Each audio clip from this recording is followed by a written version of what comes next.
merci pour la présence. Cette année, c'est une année de gloire. Que la gloire de Dieu se localise au nom de Jésus. Amen. Amen. Prenons nos places.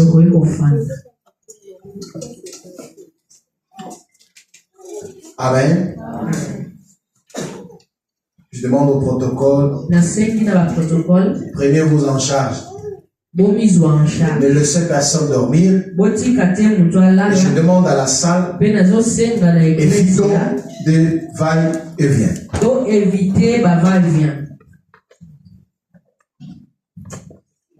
C'est notre premier culte de dimanche de l'année 2026. Nous avons de continuer ma prédication. Avant de continuer, je veux rassurer à un enfant de Dieu que cette année 2026, si nous avons eu des années, mais cette fois-ci, nous avons l'année que Dieu nous a donnée. Bien aimé, cette année, c'est une année de beaucoup de réalisations. Vraiment, la gloire de Dieu va se manifester dans tous les domaines. Écoutez bien aimé, si tu as eu avant des problèmes de maux de tête, prends les Doliprane, je te conseille. Mais ramène à Dieu des problèmes de maladies que les médecins ont déclaré incurables. De maladies chroniques. Ce sont ces maladies que Dieu veut guérir dans cette année 2026. Le problème, le gros problème là, c'est ça que Dieu a à la maison. Sinon, tu cherches le pasteur, il va te donner le conseil. Tu cherches de l'assistance sociale, mais ramène à Dieu le problème que les assistants sociaux ont dit désolé madame, désolé messieurs. C'est ça ce que Dieu a besoin de résoudre. Il est un Dieu qui résout le problème le plus difficile. Amen. Mon thème d'aujourd'hui, Jésus-Christ, le bon berger. Jésus-Christ, le bon berger. Je vais être bilingue parce que j'ai confiance à l'interprète. Elle est aussi bilingue. Sens-toi à l'aise. Prends ta Bible.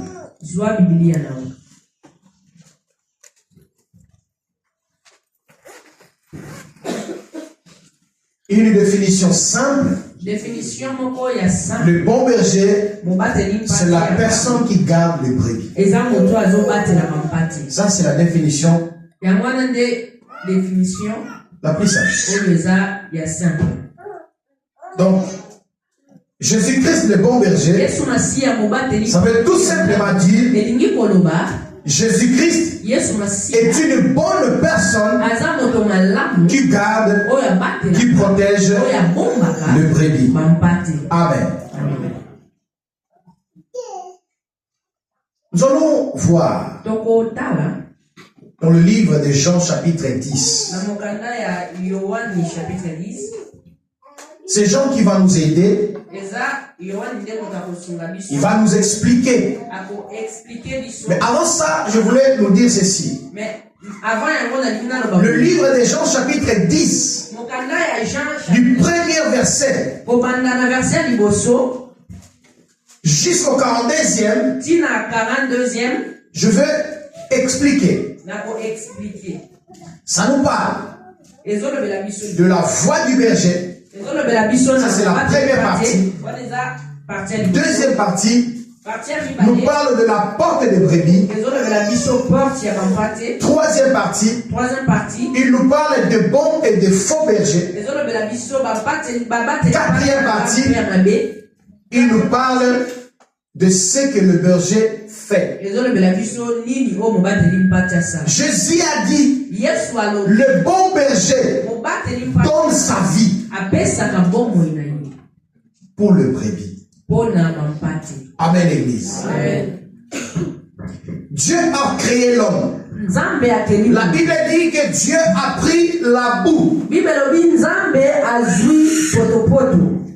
Il a formé. Il a donné la forme.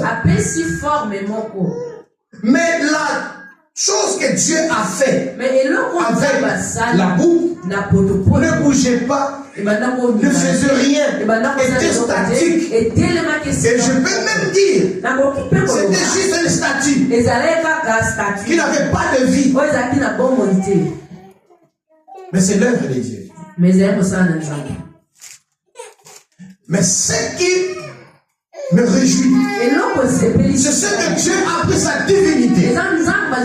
Il a introduit dans cette statue. Et la Bible déclare, ce qui était immobile a reçu le souffle de vie. Et cette statue-là a changé de nom. Il est devenu un être humain. Mais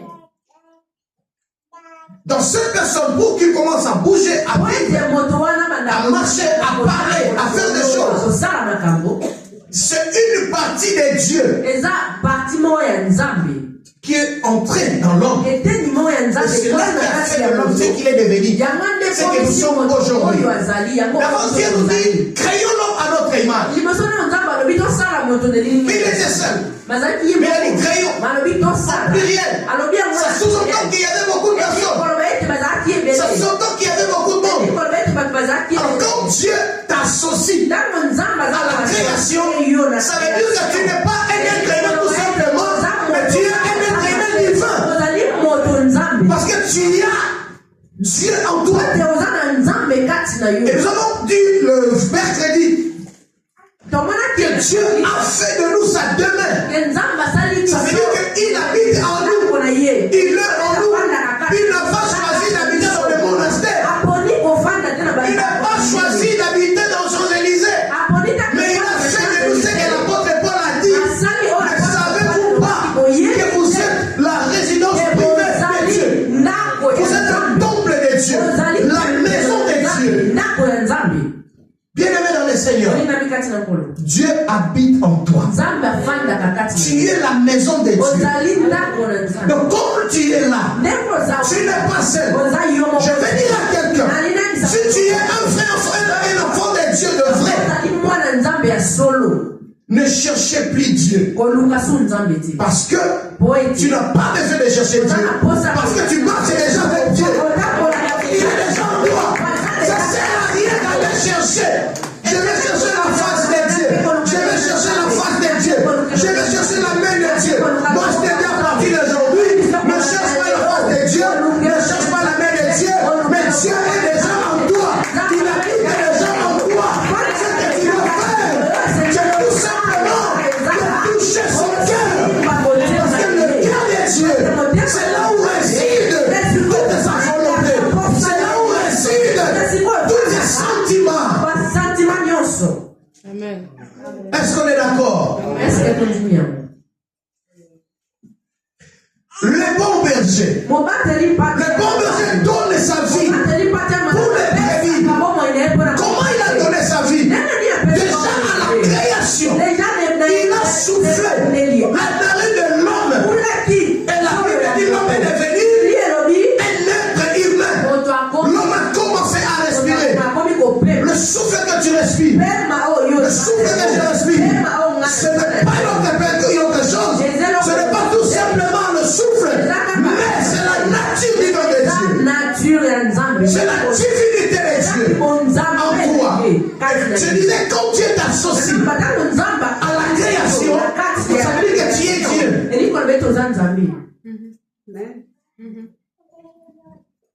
Je vais te montrer que tu es Dieu. Dieu créa l'homme à son image et ressemblance. Toi aussi tu as créé ton enfant à ton image et ressemblance. Le sang qui coule dans tes veines, c'est le même sang qui coule dans le veine de ton enfant et ton fils. Ce n'est pas que tu as créé, n'est-ce pas que la puissance de Dieu, la puissance de la création que Dieu a investi en toi, c'est ça qui produit ce que tu fais là. divinité de Dieu. C'est la puissance de Dieu. Parce que Dieu habite en toi. Ça veut dire, Jean chapitre 10, nous parle de la voix du brebis, nous parle de la porte du brebis, nous parle de bon et de faux berger. Parce qu'il y a des faux bergers. Le faux berger, c'est ce qu'on appelle de mercenaires. Le mercenaire, quand il vient pour bénéficier. Il vient pour se nourrir. Et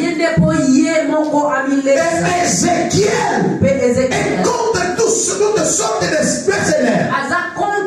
Ézéchiel a parlé fortement contre le mercenaire. Et dans d'autres mots, le mercenaire, c'est celle qu'on appelle aussi des faux pasteurs, des faux docteurs, des faux prophètes, des faux évangélistes. Pasteur, est-ce que des faux pasteurs existent? Oui. Est-ce que oui? Amen. Mais sauf que je n'ai pas le pouvoir de dire lui il est faux, lui il est vrai. Cela le travail de Dieu. Mais ici aujourd'hui, je vais interpeller le Saint de Dieu qui sont dans cette église.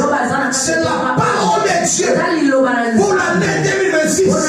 Si nous voulons voir la gloire de Dieu, si nous voulons expérimenter cette gloire, parce que Dieu a disposé cette gloire pour toutes les fidèles de cette communauté, pour tous les fidèles de cette maison. Dieu a préparé cette gloire. Mais pour bénéficier de cette gloire, il y a des principes. Il faut qu'on respecte. Nous allons faire la lecture dans le livre de Jean chapitre 10 verset 1 à 12. Jean chapitre 10 verset 1 à 12. La première lecture. Lecture dans l'histoire du Bossou. Jean chapitre 10 verset 1 à 12. Je lis au nom du Seigneur. Amen. En vérité, je vous le dis, celui qui n'entre pas par la porte dans la bergerie, mais qui y monte par ailleurs, est un voleur et un brigand. Mais celui qui entre par la porte est le berger des brebis. Le portier lui ouvre et les brebis entendent sa voix. Il appelle par leur nom les brebis qui lui appartiennent et il le conduit dehors. Lorsqu'il a fait sortir toutes ses propres brebis, il marche devant elles et les brebis le suivent parce qu'elles connaissent sa voix. Elles ne suivront point un étranger, mais elles fuiront loin de lui parce qu'elles ne connaissent pas la voix des étrangers. Jésus leur dit cette parabole, mais ils ne comprirent pas de quoi il leur parlait. Jésus leur dit encore, en vérité, je vous le dis, je suis la porte des brebis. Tous ceux qui sont venus avant moi sont de voleurs et de brigands, mais les brebis ne les ont point écoutés. Je suis la porte. Si quelqu'un entre par moi, il sera sauvé. Il entrera et il sortira et il trouvera de pâturage. Le voleur ne vient que pour dérober, égorger et détruire. Moi, je suis venu afin que le brebis ait la vie et qu'elle soit dans l'abondance. Je suis le bon berger. Le bon berger donne sa vie pour ses brebis. Mais le mercenaire qui n'est pas le berger et à qui n'appartiennent pas les brebis, voit venir le loup, abandonne les brebis et prend la fuite. Et le loup le ravit et le disperse. Parole du Seigneur. Amen. Prenons place.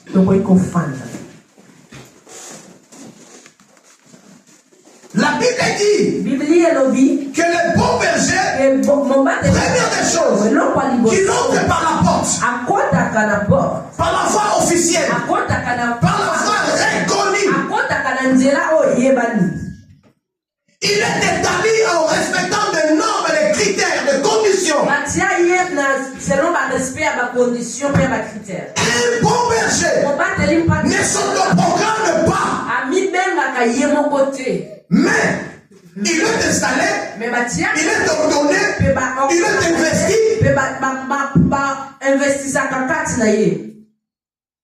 Si un berger s'autoproclame, un son d'alarme, ce n'est pas un berger, mais c'est qui? C'est mercenaire.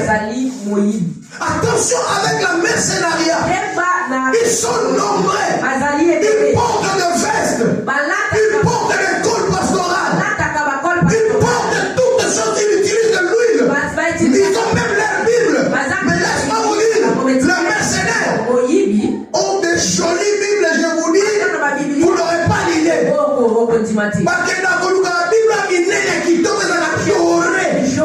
visible, bien défini. Pour impressionner. Il porte des mallettes. Avec les lunettes de vie claire. Il marche tout doucement. À la marque de la sainteté. De bons français. Ils ignorent les français là. Donc on vous dit que non, il a le dictionnaire en lui. Il vient avec des thèmes. C'est pour l'impressionner. Bien aimé, n'ayez pas peur de français. N'ayez pas peur de l'anglais. Mais au moins n'ayez peur de l'onction de Dieu. Qui est dans cette personne?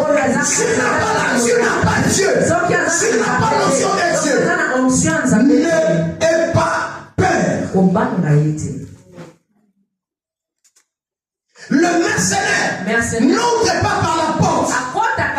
Il le viole. Ils entrent par de fenêtres. S'ils entrent par la porte, il ne va pas utiliser le voie conventionnel pour ouvrir une porte. Mais ils vont faire quoi? Ils vont casser, ils vont violenter la porte et ils vont entrer. Mais un pasteur, la première des choses, il a la collaboration avec le portier. Il vient,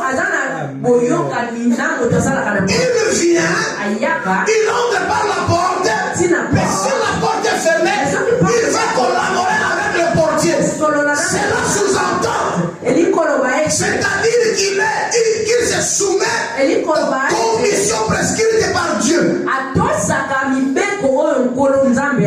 C'est ça, bien dans le Seigneur. Pour être berger, il faut se soumettre au prescrit de Dieu. Il faut être établi. Tu ne peux pas s'auto-proclamer. Tu ne peux pas se forcer. Je conseille l'église de Dieu, les enfants de Dieu. Il faut suivre toutes les étapes. Ne brûler aucune étape pour se donner dans le ministère. Il faut être d'abord disciple avant d'être maître. Si tu n'as jamais été disciple, tu ne seras pas un bon maître.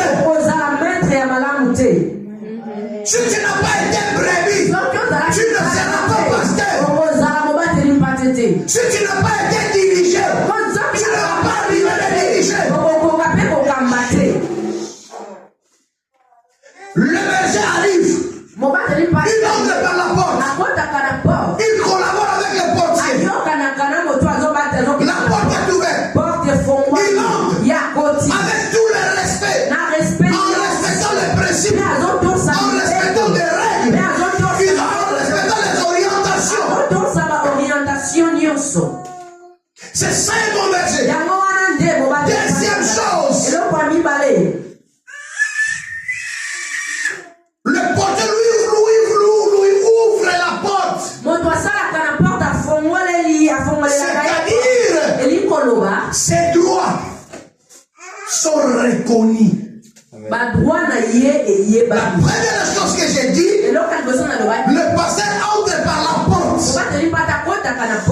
Ou je peux dire entre par le portail. Après avoir entré par le portail, il se dirige vers la porte. Et le portier lui ouvre la porte. C'est pour cela que j'ai dit, qu'il se soumet aux conditions prescrites par Dieu pour être berger. Deuxième, le portier ouvre la porte. Ça veut dire, ses droits sont reconnus. Il est berger. Pour un berger, on n'est pas berger si on n'a pas de brebis. Alors si tu es reconnu, tes droits sont reconnus, tu auras des brebis. Le porteur ouvre la porte et il va te diriger là où se trouvent les brebis. Parce que tu es reconnu. Mais si tu es mercenaire, tu vas combattre la vie na bango. Les gens prendront soin de la vie. Les gens vont cacher leur vie. Parce qu'ils ne te font pas. Parce que tu n'es pas. Parce que tu n'as pas. Parce que tu ne respectes pas. Tu n'as pas respecté le règles de jeu. C'est pour cela on ne te fera pas rentrer. On ne te montrera pas où sont les brebis. C'est une étape après l'autre. Troisième, le brebis connaît sa voix. Bien-aimé dans le Seigneur, un berger ne s'efforce pas. Un berger ne brutalise pas. La Bible dit, sa voix est reconnue par les brebis. Quand il se lève, il appelle. Tous les brebis se dirigent vers lui. La Bible dit, quand un bon berger ouvre la porte, il sort. Et tous les brebis se mettent derrière. Comme on dit tout le monde à laquelle elle est. Parce qu'il est le vrai pasteur. Parce qu'il est reconnu. Parce que sa voix est reconnue.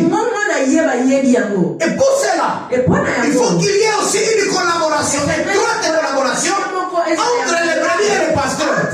S'il n'y a pas cette étroite collaboration, il y aura encore des difficultés. Parce que pour que tu sois connu par ta voix, il faut que tu sois proche. Il faut que tu parles souvent avec la personne. Si tu ne parles pas souvent avec cette personne, tu auras des difficultés à reconnaître sa voix. À travers ces familiarités qui va exister, le pasteur connaîtra le nom de chaque brebis. Et non seulement les brebis vont se présenter et ils vont donner leur nom. Je ne parle pas de prénom, mais je parle de nom. L'identité d'une personne, ce n'est pas son prénom, mais c'est son nom. Il faut que les brebis s'approchent. Il te donne son nom. Et le berger aussi écoute la voix, le nom, et il enregistre. C'est par cette collaboration que si les brebis appellent, le berger appelle, et tous les brebis vont venir s'unir à côté du berger. Et c'est alors que le bon berger va sortir avec le brebis.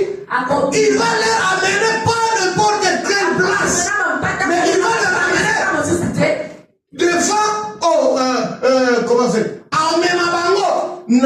c'est vers pâturage. Vers le pâturage. C'est ça le travail d'un bon berger. Il n'amène pas ses brebis n'importe où, mais vers le pâturage.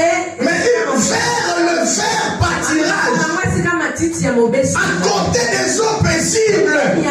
C'est là David dit. Parce qu'il est déjà vers le vert pâturage. Il est déjà à côté des eaux, des sources paisibles. C'est pour cela qu'il n'a pas peur. C'est ça qu'il dit. Même quand je marcherai dans la vallée de l'ombre de la mort, je ne crains aucun mal. Car tu es avec moi.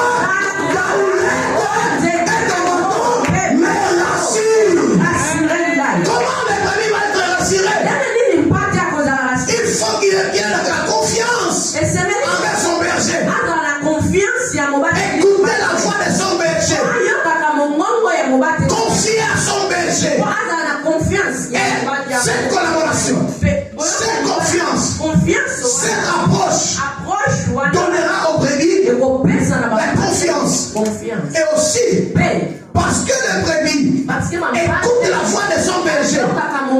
Et quand il se met devant, lui il sort, il vient suivre le pas de la direction du berger. Cela aussi donnera la force, donnera aussi la joie que le bon berger fasse bien son travail. Amen. Alléluia. Amen.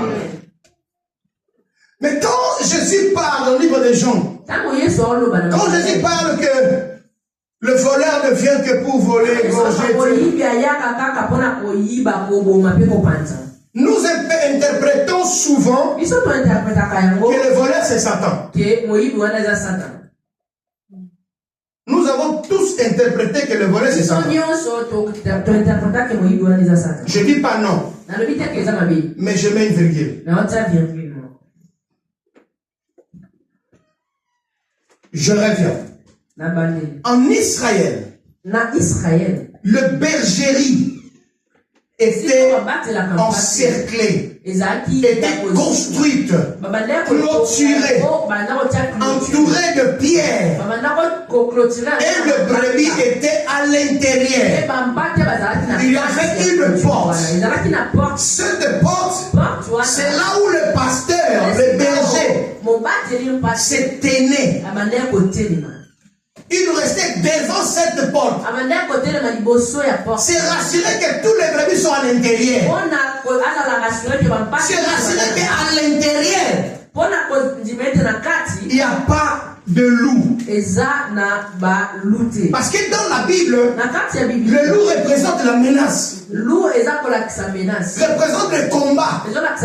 Représente de la guerre. Représente même la mort. C'est ça le loup. C'est pour cela, même en sortant ou en rentrant, le berger est toujours devant. Même en entrant dans la bergerie, c'est le berger qui ne se met pas à la porte et le brebis commence à entrer. Non, il doit se rassurer qu'à l'intérieur, il n'y a pas de loup. Le ravisseur, le voyeur, le tueur. Après avoir constaté qu'il n'y a pas de loup à l'intérieur, il va sortir à la porte et le brebis, il va entrer. Lui, il sort. Il se met à la porte. Pourquoi il se met à la porte? Parce que pour contrôler que le loup n'entre pas, et non seulement le loup, même les voleurs n'entrent pas. Et comment les voleurs faisaient? Parce qu'à la porte, il y a le pasteur. Le pasteur, il dort à la porte même pendant la nuit. Il dort à la porte pour empêcher le voleur, pour empêcher les animaux sauvages de détruire ses brebis. Le ravisseur, le voleur, il vient de l'autre côté de la clôture. Il ne vient pas prendre directement le brebis. Non. Sinon, ils vont faire du bruit et le pasteur va se réveiller. Ils viennent avec quelque chose à manger. Parce qu'il y a quelque chose à manger, ils ne vont pas faire de bruit. Mais ils vont venir faire quoi? Manger. Et alors ils vont faire quoi? Ils vont le prendre et le sortir de l'autre côté. C'est comme ça qu'ils faisaient. Jésus parlait de ça. Il a pris cette image pour nous montrer qu'il est là pour ça, pour protéger. Il est là pour donner sa vie. Parce que pendant que les brebis dorment à l'intérieur, lui il est dehors, exposé de toutes les sortes des animaux sauvages. C'est pour cela que le voleur ne va pas venir entrer par la porte.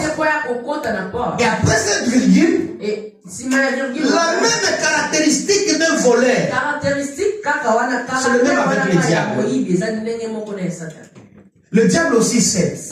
Comme nous sommes enfants de Dieu, ce n'est pas facile de venir nous ravir la vie. Non, mais qu'est-ce qu'il va venir faire? Il va venir avec des paroles qui sont. Il va venir avec des miracles. Ce n'est pas des vrais miracles. Parce que dans le domaine des miracles, moi ça ne me dérange pas dans le domaine des miracles. Parce que nous avons des miracles ancestrales. Par exemple, les miracles ancestrales de mon pays. Si, par exemple, vous avez une fête ou un day, et vous constatez qu'il va pleuvoir, on va chercher une ou un jumeau. On va le ramener, on lui donne le balai, il commence à balayer et dire les choses, et la pluie ne va pas pleuvoir. C'est ça le miracle ancestral. Si par exemple t'as une diarrhée, qu'est-ce qu'ils font? Ils prennent le singa. Akangi singa akangi le musape munena lokolo. Qui va lier un orteil. Le gros. Et l'équipe est et s'il paie, et qu'il il y aura plus d'arrêt. Miracle de miracle. Miracle. C'est un miracle. Si nous allons chez le féticheur, Pharaon, le féticheur, devant Aaron et Moïse, qu'est-ce qu'ils ont fait? Ce sont eux qui ont commencé en premier. Ils ont pris leur bateau, ils ont jeté par terre, et leurs bateaux se sont transformés en serpent. Ce n'était pas Moïse et Aaron qui ont lancé en premier. C'était d'abord le magicien de Pharaon qui ont commencé. C'est aussi les miracles. Malgré c'est le faux miracle. Parce que quand le vrai miracle s'est réalisé, qu'est-ce qui est arrivé? Et je souligne, ce n'était pas les bâtons de Moïse qui étaient lancés, mais c'était les bâtons d'Aaron. Quand le bâton d'Aaron est lancé, il a englouti tous les petits serpents, le petit serpent qui était là, ils ont englouti. Le vrai miracle, c'est le miracle que Dieu produit. Mais le grand miracle dans la Bible, c'est la conversion. C'est la conversion. Ce n'est pas la résurrection des morts. Ce n'est pas le paralytique marché. Non. C'est la conversion. C'est la repentance. C'est le changement de vie. C'est ça le plus grand miracle. Parce qu'après ce miracle, la personne a l'accès de l'unité de royaume de Dieu. C'est pour cela, moi-même quand je prie pour les gens, je n'ai pas besoin que les gens tombent. Mais si cela arrive, gloire à Dieu.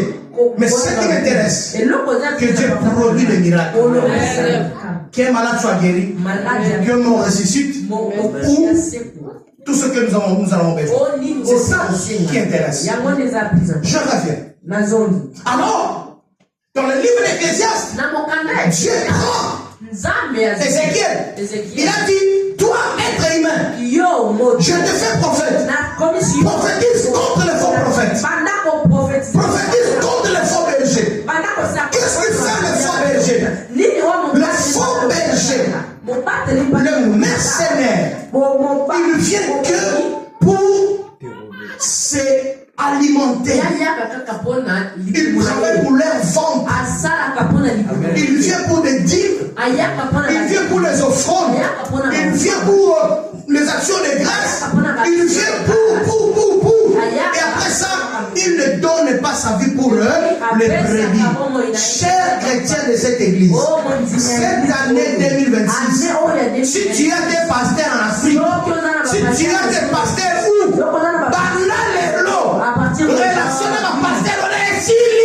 que la relation puisse se terminer. J'ai dit, si tu as des relations avec des pasteurs en Afrique, ne créez pas l'inimitié, mais concentre-toi avec des pasteurs que tu vois ici. Parce qu'à tout moment tu peux l'appeler et à tout moment il va intervenir. Vous savez les demain, il y a des fois aussi nous prions pour des personnes qui sont en Afrique. Mais je prie pour lui. Je m'arrête là. Je m'arrête là pourquoi? Parce que il a aussi son pasteur là-bas. Pour donner les offrandes, donner les dîmes, les actions de grâce là-bas. J'en ai pas besoin ici. Mais le faux pasteur, après avoir prié pour toi, Tinda offrande. Envoie l'action de grâce. Ce n'est pas éthique. Et ce n'est pas biblique. Gardez vos relations de père spirituel. Tu t'es converti en Afrique. C'est ton père spirituel.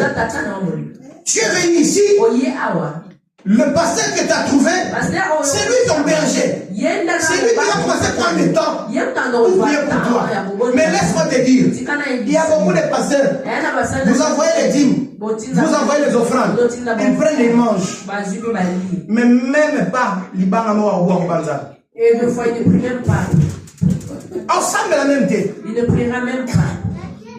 Et puis elle se rappellera il se rappelle comment il a besoin d'argent.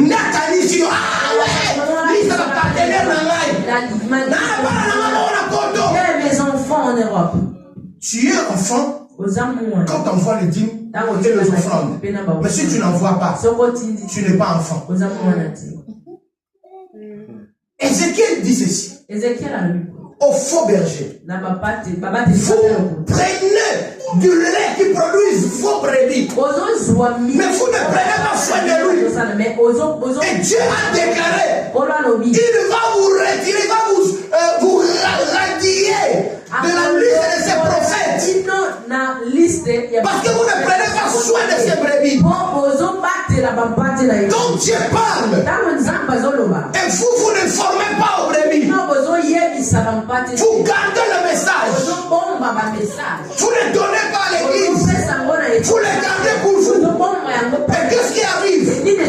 Parce qu'ils n'ont pas écouté la voix de Dieu. Ils vont se perdre. Ils vont sortir de la bergerie. Quand ils vont sortir de la bergerie, là ils vont se rencontrer avec des loups ravisseurs. Ils vont les détruire. Mais si au moins le prophète avait prévenu à l'église, avait prévenu au brebis de le Seigneur, le brebis allait se maintenir dans la bergerie. Mais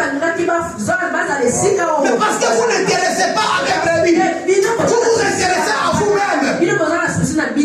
Pour manger, pour boire. La Bible dit, vous mangez les chèvres, vous prenez les bêtes pour vous couvrir. Mais vous ne prenez pas soin d'eux. Moi l'Éternel, je vais vous radier. Je vais prendre le soin de mes brebis. Vous ne guérissez pas ceux qui sont malades. Vous ne protégez pas ceux qui ont des pattes cassées. Je viendrai moi-même, Dieu, pour protéger mes brebis, pour défendre mes brebis qui sont en danger. Bien-aimés dans le Seigneur, collaborez avec vos pasteurs. Je dis l'église, collaborez avec vos pères, collaborez avec le dirigeant que Dieu vous a donné comme père spirituel. Donnez-le de confiance. Parlez en eux tout ce qui vous dérange. Ne gardez pas la vérité à vos pasteurs. Comment il saura que tu as des soucis si le Seigneur ne le révèle? Et la deuxième chose, c'est qu'il parle aux brebis. Vous écoutez la voix de Dieu et vous ne changez pas. Si la mort vous arrive, j'épargnerai mon prophète, j'épargnerai mon serviteur. Et votre péché, votre sang sera compté sur votre propre tête. Pour cela, bien-aimés, ils sont nous. Amen. Pour cela, Église, aimons-nous. Pour cela, Église, restons tous ensemble. Ce n'est pas pour rien qu'il y a la bergerie. La bergerie, c'est pour garder le brebis. Si tu es brebis, reste dans la bergerie. Mais si tu n'es pas brebis, reste dans la brousse. Et là-bas dans la brousse, il y a des animaux sauvages qui vont t'attaquer là-bas. Et tu n'auras personne pour te défendre. Mais si tu es brebis, tu as un bon pasteur.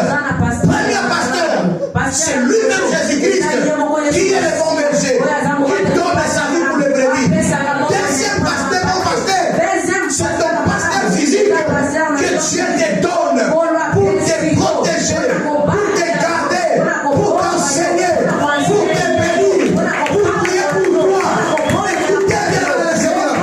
Il y a le problème qui t'arrive, pour que tu aies la solution. Il faut que ton pasteur gêne pour toi. Il faut que ton pasteur se déplace là où il pour toi. Bien-aimé, je ne vante pas, mais nous sommes parmi les bons pasteurs que Dieu a besoin. Si j'ai mon brebis à l'hôpital, moi je ne dors pas à la maison. Je dors avec